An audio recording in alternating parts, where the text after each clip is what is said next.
What's up, amigos? Commander Jaime here today. Today I have an exciting type of video that I want to share with you. I'm going to do a virtual video interview with one of the topping players that happened recently with AO, specifically for Bro 2022 premium format. His name is Cayce Vollmar. So you want to say hi real quick, Cayce? Yeah, what's good, y'all? My name is Casey, writer for Cardfight Vanguard, term organizer for Cardfight Vision, and team member of Team Vestro here with Commander Jaime. That's awesome. Good to hear that you're involved in a lot of things too, especially with Axis Vanguard.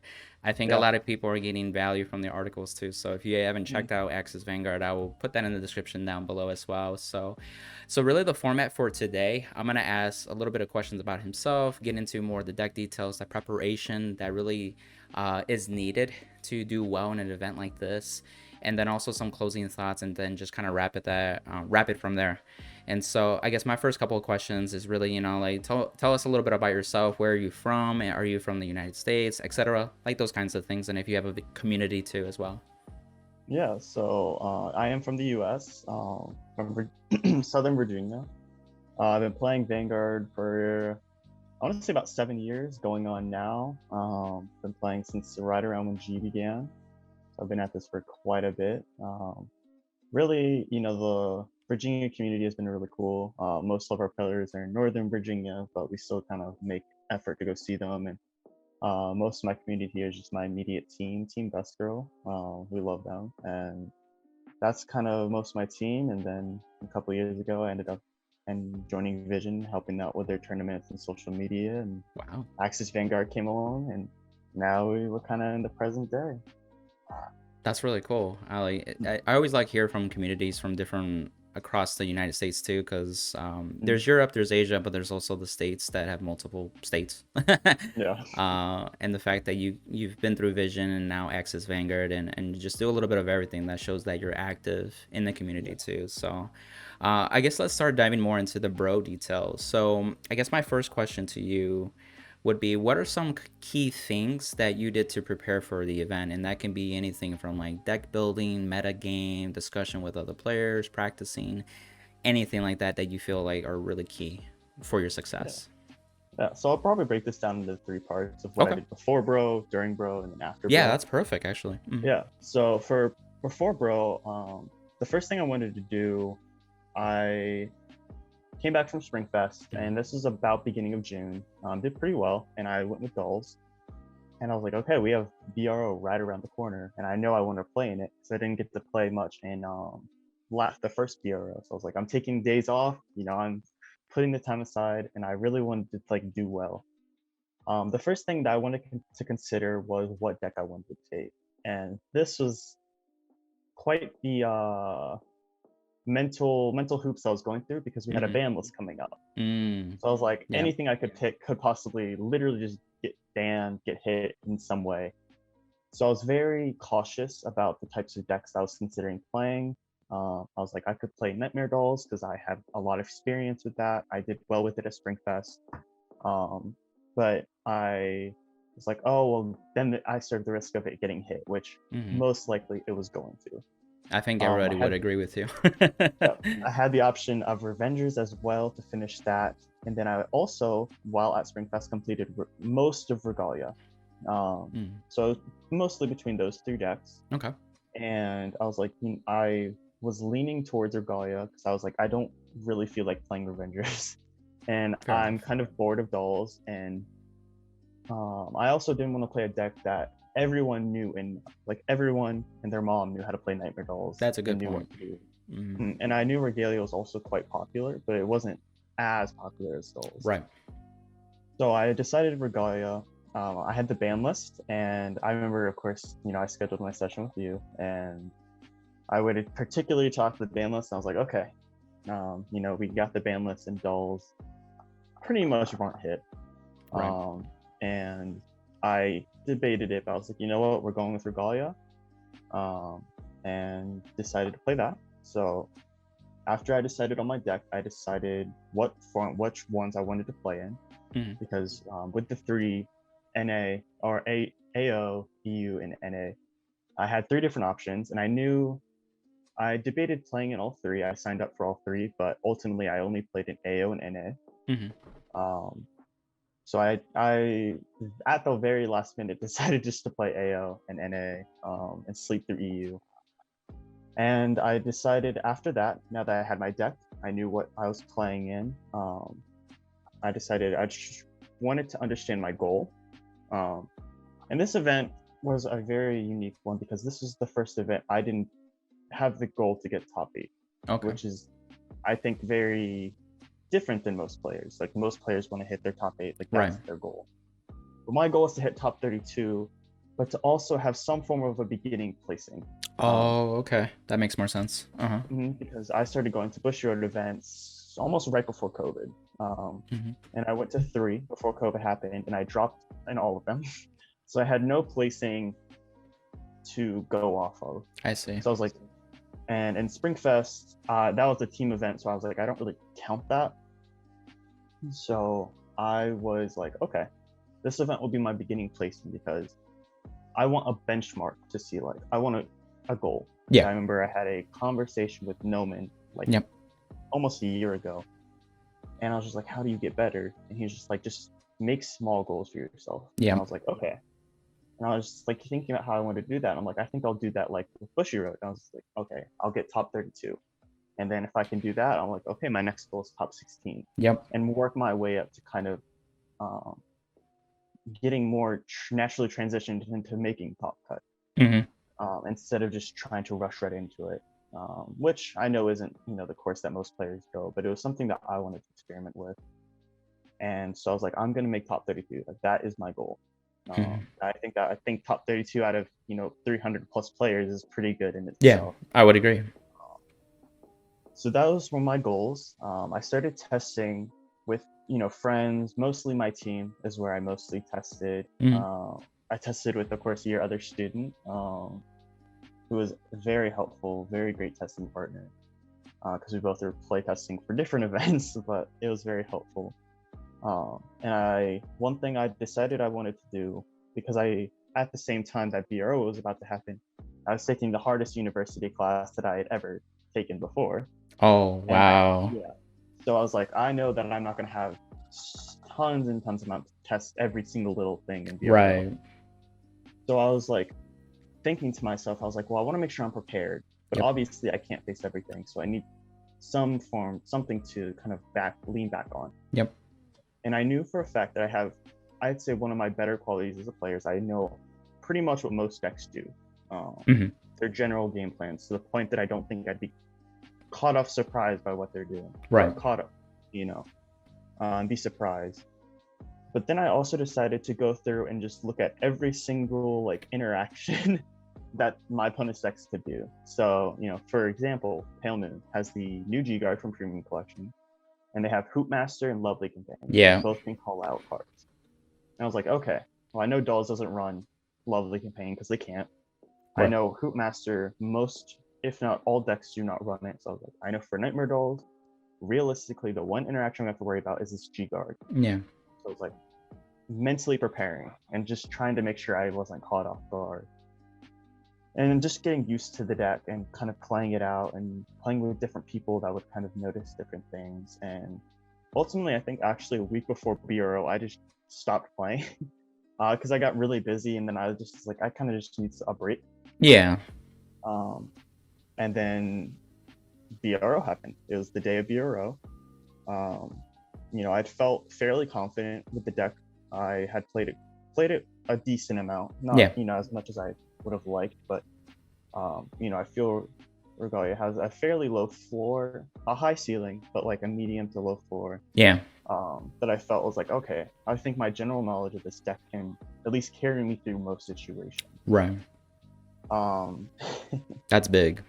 Yeah. So I began AO, and it started pretty rough. I faced Dolls round 1, and I play Honolly in my list, which was very helpful for this particular matchup. And I had Honolly, I had everything. Wow. Talk about right timing. Oh yeah. Speaking of right timing, they were on their kill turn. I was like, I got this. Like, I can kill next turn. We're in a very solid position. And I had my one of Veritrum in hand, and he had one Alice, and I used Veritrum, and he called an Alice on top of his Alice. Um, yeah. Wow, what are the odds? Yeah. I was Oh like, man. that's so much pain.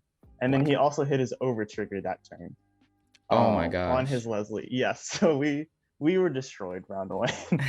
Um, which I was just like, honestly, I think I looked at the percent chances of both of those happening. It was like Super low. 0.4%. Yeah. Yeah.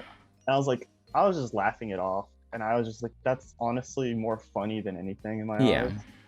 This is just the sheer amount.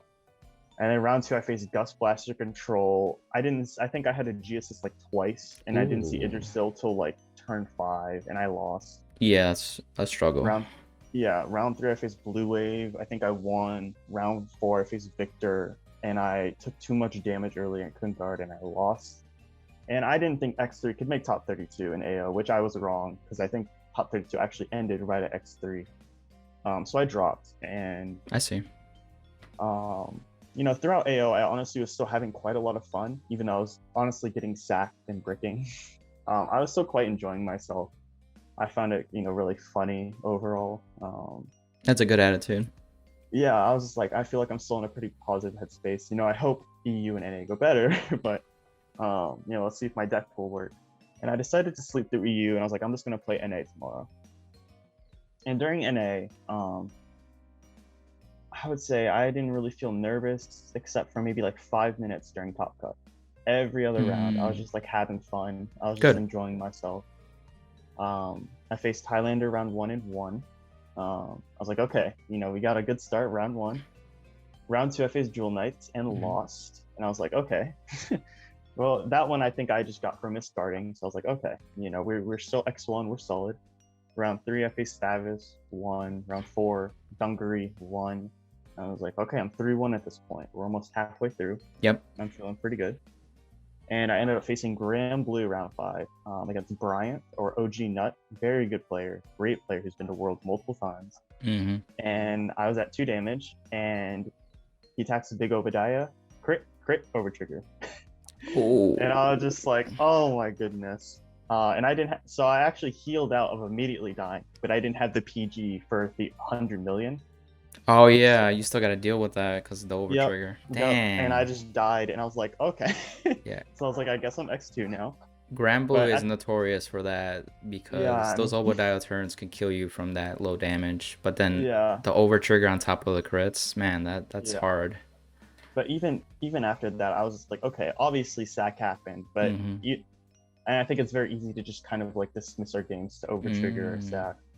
And but I was like, okay, I'm gonna be real honest with myself. I was like, he probably had that game regardless. Because I was like, oh, I didn't ride up. Like I should have Mardu. Like I was trying to grade 2 game, and I shouldn't have done that. I took too much damage. I didn't push enough. I was trying to like look past just like the rose-colored glasses of like I got sacked by the over trigger. Because I was like, I know that there's more to it than just that. Absolutely. So by the extra half of the tournament, by round 6, I was X2, and I was like, okay. I was like, I'm realistically probably going to finish X3 in these upper rounds. I was like, we can still get top 32.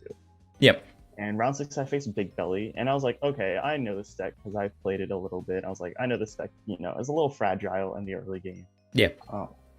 And I think he gave me first stride because he was forced to ride up because the deck can't really grade 2 game. Yeah. And I killed him then. And then I faced Dimension Robo round 7 and beat that. They were giving me quite a lot of extra damage. They weren't really threatening me with big Vanguard attacks, which I thought was interesting. But we ended up getting that. And then round 8, I faced Raging Form, and this is when my sacking began. I swing with my Angelica, which forced 2. He's at 2 damage, and he's like, okay, no guard, crit, and he goes to 6, and I'm like, okay, good game. That was it. Yeah, I was just like, yeah, he didn't even get to ride up to grade 3. And oh my gosh.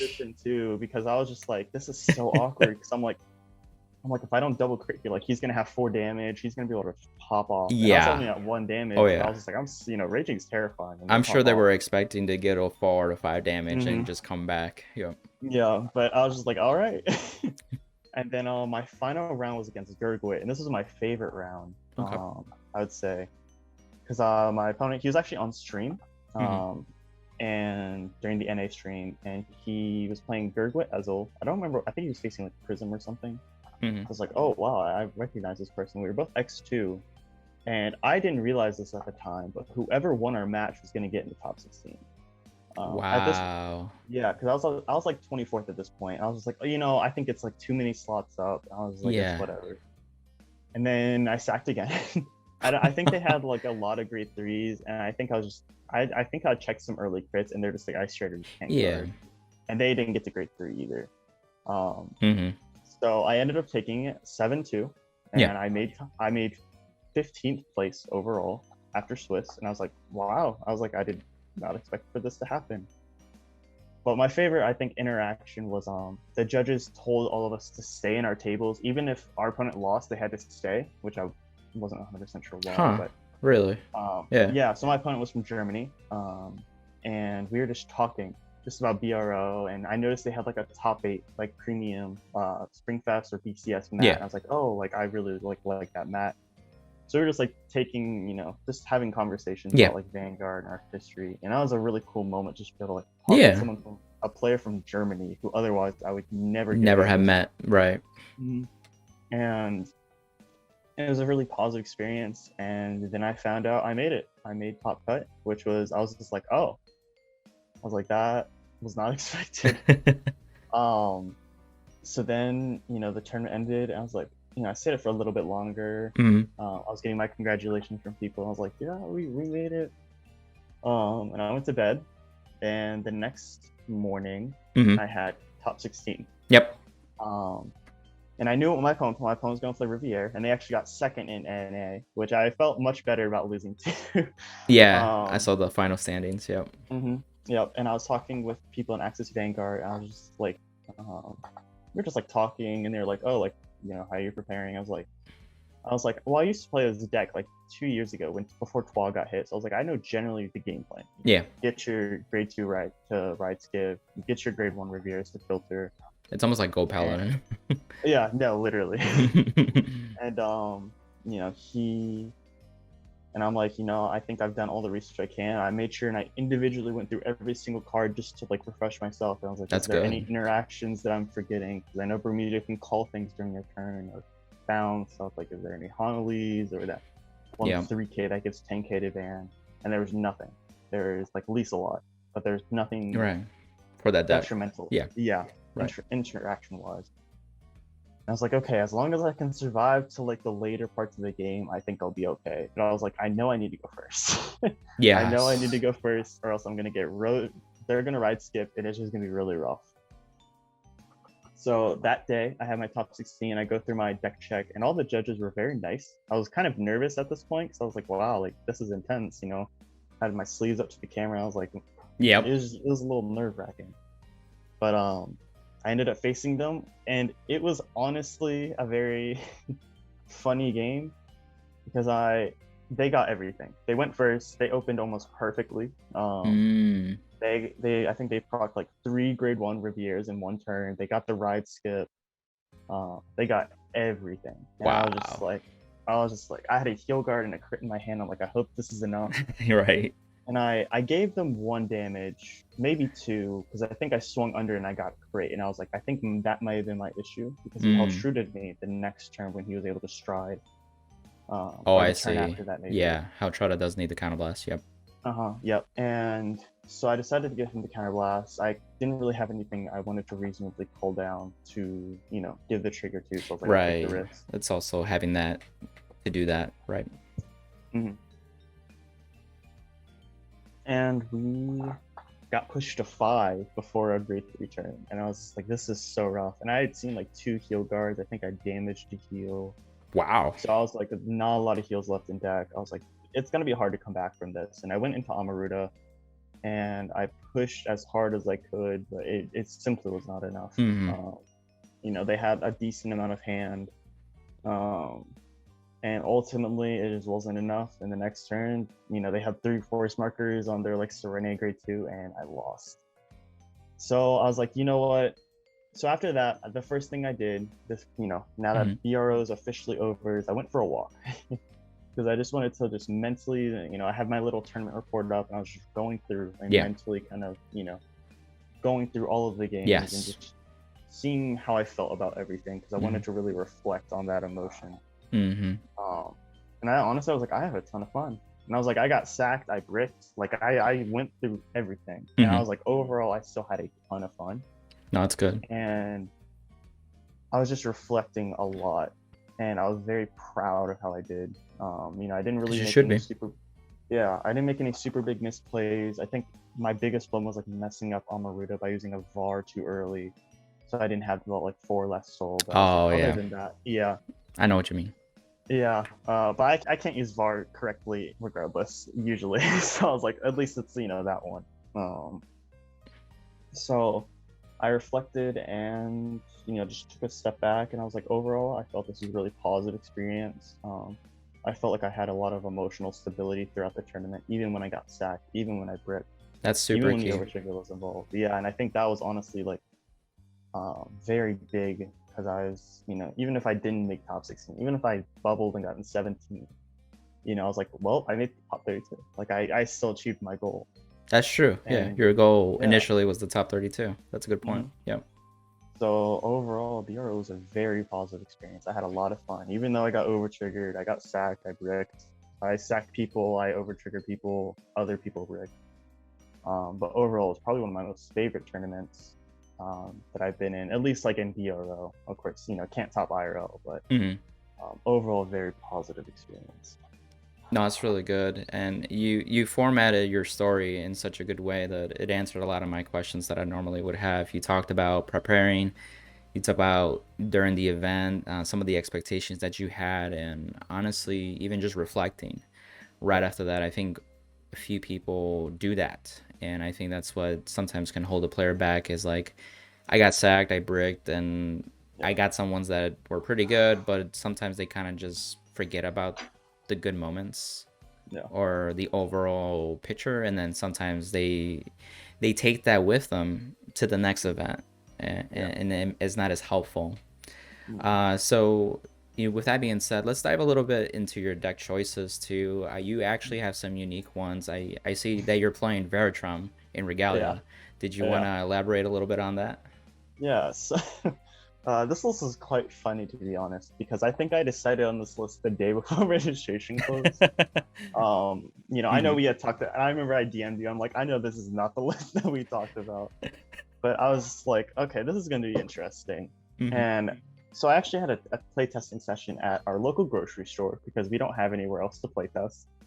I know, so shout out to, you know, Publix for having tables. I know, right? Even if it's a McDonald's or something. So we were playtesting there, and I was playtesting against one of my teammates, Michael. He was playing his deck, and we are just kind of talking about like different things to run, and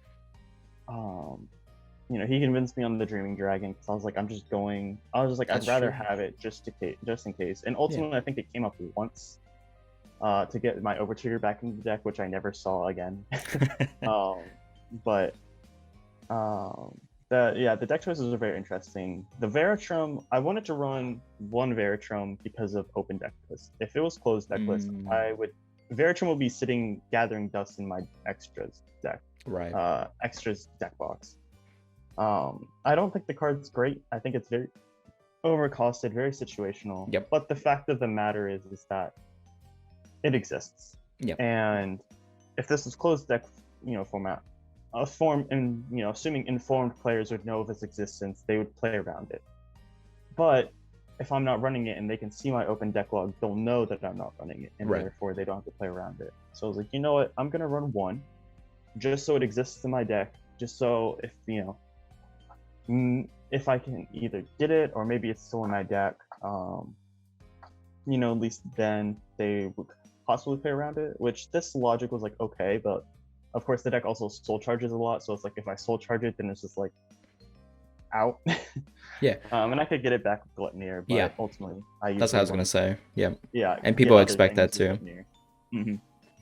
So the Veritrum was it was okay. It came up the once during AO. and then it ultimately did nothing because he called Alice on top. Yeah, that was like the one time you actually used it, and then it's the one Yeah. time that it did not help at all. That's Yep, yep. insane. No, that makes a lot of sense, especially with the open deck list format. It's just one of those things your opponent's like, ah, crap, he's playing that one card. Yep. I have to be wary of that. So Mhm. you kind of put this extra mental effort onto them, or this doubt.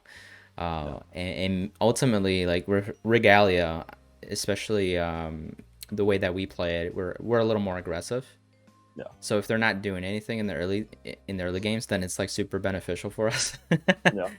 So no, that makes a lot of sense. And you already answered my question about Dreaming Dragon too. Was Yeah, it yeah. was it more of the decking out that was the fear, or?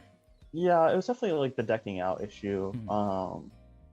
I think I knew that BRO, post premium collection and everything, people would just be taking the decks mostly that they wanted to play. I assumed that WCC would come with some solved new deck, which ultimately I think a lot of them just played Whatever what they they wanted. played last, what they played in Spring Fest. Yeah.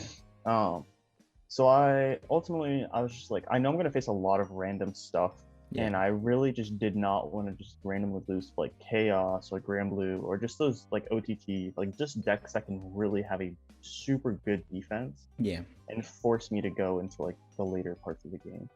Gotcha. So I was like, I just wanted to run it just for those. If I was facing like, maybe if this was like BCS, where people I think would take it, maybe more meta decks would show up. Maybe I wouldn't run it, but I was like, I literally could face anything, and I don't think I'd be quite surprised. But I do know like a portion of these decks could push me to deck out. That I makes just didn't want to sense. lose those random rogue matchups, Right. just because I didn't have it. That makes a lot of sense. What would you say your winning image would be that you always wanted to go for? Yeah. So my winning image and my actual winning image were different. Yeah, it was very funny. My ideal winning image obviously is to do Minerva's GB3, triple Norn, double Idrisil in the Okay, front all the row, way basically. I gotcha. all the way. Okay. That never happened. I feel the same Literally way. did not achieve that board once during any of my games. Most of the time, I honestly won off of either Amaruta or going into Minerva and just pushing with her GB3 without the fully established board. Okay. It definitely, I think. So you're honestly, able to restand twice with Minerva then for 3 Vanguard attacks though. Okay, gotcha. Yeah. Like I remember particularly, I think during my Dimensional Robo game, I had my Vanguard was 48 and I had the GB3 live. And I was like, I know he has really bulky cards, but I was like, the more I attack, the less that those cards are going to matter. Oh yeah. So ultimately, I had, I think, like an Idrisil Norn column, I had a Minerva Norn, and I had like a Glepnir, I think maybe Skull, or maybe a card. That's all you really need. Yeah, so I was like, I'm already swinging like, yeah, it was a Skull, so it's like I'm swinging 33, 48 3 times, and then, Idrisil's going to be at least 23. Of course, with, I think, 7 drives? Yeah, it's still 7 drives. Yeah, hopefully I can hit a trigger. And then also Amaruta, the Amaruta Norn column, and then the Idrisil Norn column did a lot of work. Just having those 4 attacks with 2 crit, all hitting, 38, 38, and then 33, 33 it was a lot of pressure for certain decks, especially if I was able to get some early crits. Those were mostly those were my like actual winning images of how I usually would close the game. No, that makes a lot of sense too. Yeah, the thing with like Regalia is that once you have the Force 2 markers, or even like Amaruta giving crit, and then Minerva having 7 drive checks, like everything is swinging at least 2 crit, if not more. And some decks just can't handle that because they need to take at least 1 hit to kind of like relieve that pressure and also like get the damage that they need to push on forward too. So that's really big too. Yeah. Looking at more of your lists, you mentioned the Honolulu, which you already answered my question because it was like matchups against Nightmare Dolls, and it has came up with you, so that's good. Looking the rest of your deck, it's pretty standard for the most part. I think the Veritrum, the Dreaming Dragon, and the Honolulu is what really stuck out. And you already mentioned your winning image, so I think that's a really good round description of what your goal was with the deck and the choices behind it. So I think the last thing that I want to ask is you already took reflection actually. So from reflecting, you found out that you did have fun. Did you feel like did you learn something new too? Did you or maybe reaffirm something for yourself? Anything like that? Yeah. I'll definitely say I think I learned how to phrase this. I've Hmm. always struggled with like the issue of just like, obviously I'm not performing as well as I would like and getting, frustrated or upset. Yeah. And I think this was the first event that I truly felt like I was able to bypass that. Yeah. Um, I think I did it pretty well during Springfest, but this was my first solo event. That was just like, oh, I got over triggered. Oh, I got sacked. Oh, my deck, I didn't see Idrisil till like turn 30. Um, Yeah. and I think just being able to keep that level headedness was something that I learned Mm. that I am capable of Yeah. doing, and learning how to kind of reflect on that. And also just like understanding that like you're worthy to top, if that makes any Yes, sense. it does. I think, I've always struggled with like this mindset like, oh, there's like these great players that I'm surrounded by, Right. and like, I'm not as good as them, and they're, topping or getting close to topping. I'm like, oh, well, why do I deserve to top over them? Or, like Yeah. mindset like that, just insecurity and, lacking confidence in myself as a player, but Hmm. kind of just learning to bypass that, and Yes. also just like, That's so huge. yeah, and learning how Hmm. to just build myself up in that sense of, and this is like a process that I'm not expecting to get done by any time soon, Hmm. maybe like in a year after multiple Bushiroad events. Yeah. So while I feel more confident, like, okay, I'm coming to these events more prepared. I'm coming to these events, with a better headspace, and I'm hoping to keep improving to the point of just like, like I can do this. Yeah. I can make top cut. I Hmm. have the experience. I have the confidence. I have, the preparation. Yeah. And I'd say like also the last thing that I learned, which I thought was a very helpful tip for me, is I want to prepare as a competitive player and I want to play as a casual player. Um, Mm.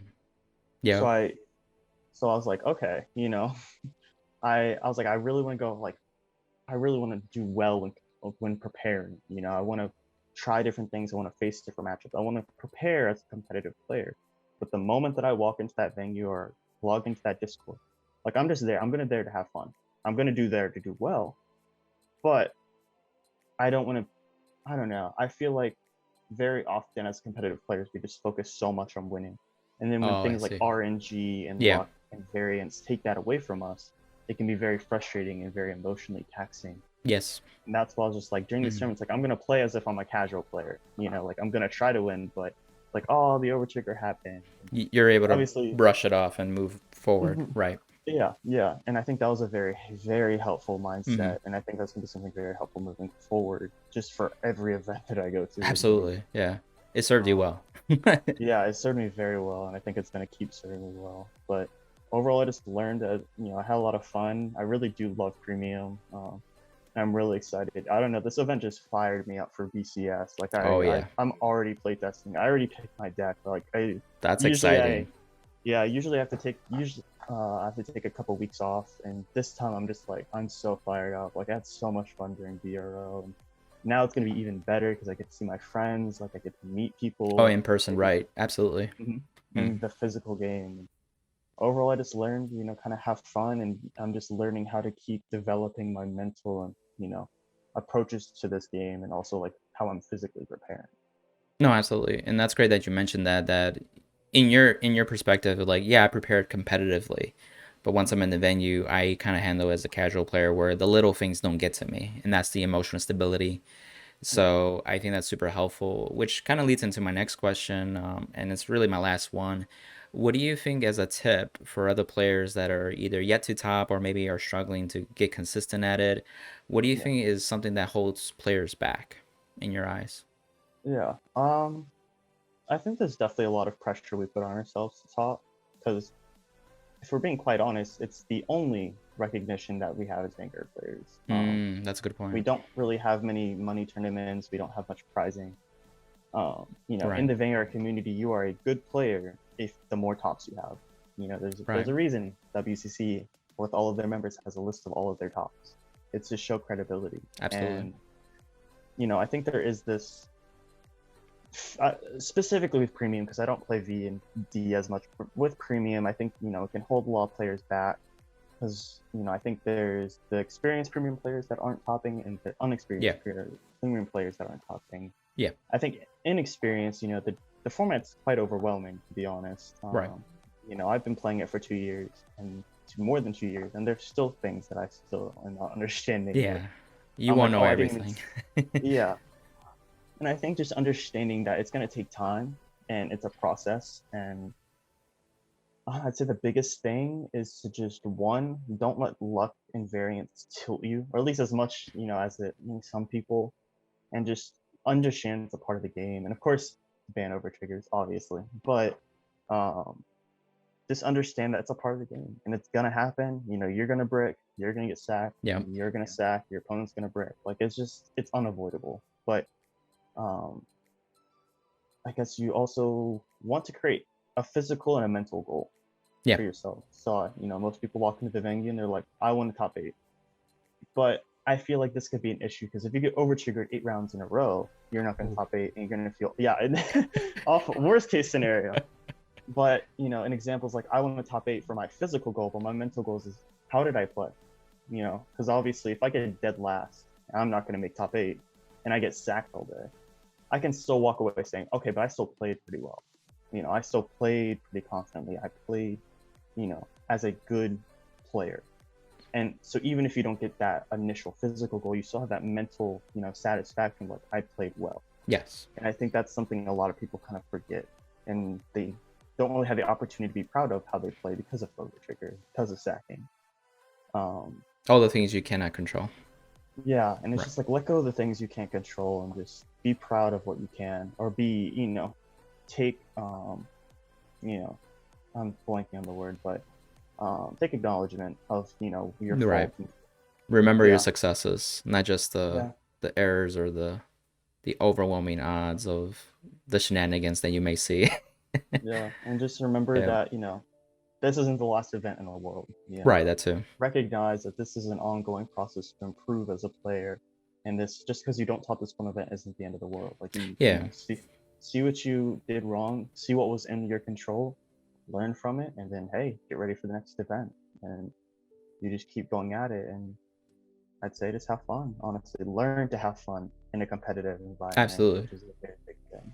That's a big thing, and thank you for saying that too. I think that's gonna help a lot of people realize that they don't have to be so hard on themselves, and also, like, know what to expect. I think that helps people too. I guess wrapping up a little bit too, you and I have a Metafy relationship where I'm a coach and you're a student. In your eyes, do you think that it's contributed to your success in this tournament with, like, Regalia in general too? Yeah, I mean, when we talked, it definitely helped kind of understanding. I think the main thing that did is we honestly helped finalize the list. Which was something I was very struggling with. Because there's just so many options in Regalia. There really is. I didn't even realize there's a ton. And I didn't even understand that when I first picked up the deck. But, I remember I'd always be pinging you in Axis Vanguard. And I'm like, what do you think of this? What do you think of this? Like, should I play this? And you're just like, just wait till our session. Like, we got this. Yep. And, we talked, and I think that was the main thing. And we just kind of talked about the deck. And I think it did help quite a lot, especially, like, I'd say mostly in the deck editing aspect, just like the reasons behind everything. I'd say it was like the primary help. Session. No, I'm glad to hear it, and it's helped you in that sense. And for people that can relate to, like, sometimes you need that strong opinion from a player that has had that experience with that deck too, and that makes you have the feeling going into the event confident too.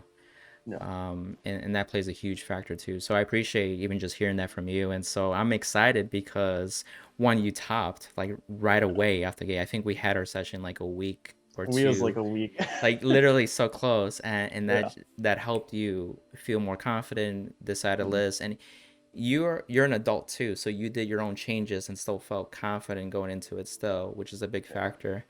And I'm excited for that because you did so well. And I'm sending you a personalized gift too that you'll be Yep, yep. getting. And later on, people will see what that is too. And I think that'd be a really cool surprise for other people too, for anybody Yeah, that is a Metafy student of mine as well. So, no. lastly, any shout outs? I know, Yeah, I got a go couple. ahead. Well, my first big three shouts, of course, are to my local team, Team Best Girl. Number one, they helped me a ton. They helped me play test, and they're my team. Yeah, They're amazing. Definitely also shout outs to Cardfight Vision and Axis Vanguard. Y'all also helped a ton. Love y'all. I can't even tell you the amount of help that both of those organizations gave me. Just from questions from like, how do y'all like stay alive for 9 rounds? So, yeah. what do you think on this deck edit? Stuff like that. Ruling questions. Thank you, Drav, specifically for answering all my super random Regalia ruling Best judge. questions. Yeah, best judge. And then also shout outs to Brian, your other student, for helping me play test. Shout out to Nico Fernando for actually suggesting the Hanli tech to me because I was playing against Franz's Eradicators and I just got ward wiped. And he's just like, yo, he just DMs me and he DMs me like the first part of Angelica's skill, which is like the gauge, and then he just sends a picture after that of Hanli, and he's just like, here you go. You're He's welcome. like Eradicator is like easy matchup now, and I'm like, okay. And then I was like a little hesitant. I was like, as I thought about it, I was like, honestly does stop quite a lot, Mhm. none of which I faced, but so definitely shout out to him. Shout out to the Cardfight Premium server. And last but not least, buy our hats from Team Best Girl. Gotta plug that in. It's all gotta good. get the plug. Awesome. And lastly, where can people find you on Twitch, Twitter, anything like that? Yeah, at Twitter at probably Cayce, Cayce, and then my Twitch I think is also probably Cayce. It's And so you can funny. find me, yeah, and yeah, you'll find me probably around those standard Discords. Awesome. Thanks again, Casey, for hopping Yeah, onto yeah, this interview and doing so well. And I'm sure a lot of players are going to get a lot of value from this too. yeah. So with that, Thank you. amigos, on to the next one. See ya. Bye.